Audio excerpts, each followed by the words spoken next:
വിശുദ്ധ ഗ്രന്ഥത്തിലെ 36-ാം സങ്കീർത്തനം ജീവന്റെ ഉറവ.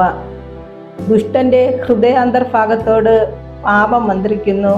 അവന്റെ നോട്ടത്തിൽ ദൈവഭയത്തിനു സ്ഥാനമില്ല. തൻ്റെ ദുഷ്ടത കണ്ടുപിടിക്കുകയോ വെറുക്കപ്പെടുകയോ ഇല്ലെന്ന് അവൻ അഹങ്കരിക്കുന്നു. അവൻ്റെ വായിൽ നിന്ന് വരുന്ന വാക്ക് ദുഷ്കർമ്മവും വഞ്ചനയുമാണ്.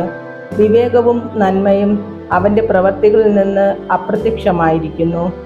കിടക്കയിൽ അവൻ ദ്രോഹാലോചന നടത്തുന്നു. അവൻ ദുർമാർഗത്തിൽ ചരിക്കുന്നു. തിന്മയെ അവൻ വെറുക്കുന്നില്ല. കർത്താവേ, അങ്ങയുടെ കാരുണ്യം ആകാശത്തോളം എത്തുന്നു, വിശ്വസ്തത മേഘങ്ങൾ വരെയും. അങ്ങയുടെ നീതി ഗിരിശൃംഗങ്ങൾ പോലെയും അങ്ങയുടെ വിധികൾ അത്യഗാധങ്ങൾ പോലെയുമാണ്. കർത്താവേ, മനുഷ്യനെയും മൃഗത്തെയും അവിടുന്ന് രക്ഷിക്കുന്നു. ദൈവമേ, അങ്ങയുടെ കാരുണ്യം എത്ര അമൂല്യം!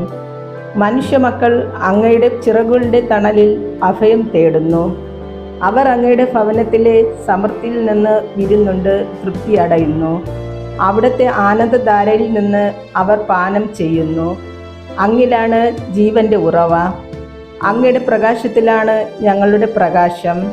അങ്ങയെ അറിയുന്നവർക്ക് അങ്ങയുടെ കാരുണ്യവും നിഷ്കളങ്ക ഹൃദയർക്ക് അങ്ങയുടെ രക്ഷയും തുടർന്നു നൽകണമേ. അഹങ്കാരത്തിൻ്റെ പാദങ്ങൾ എൻ്റെ മേൽ പതിക്കാതിരിക്കട്ടെ.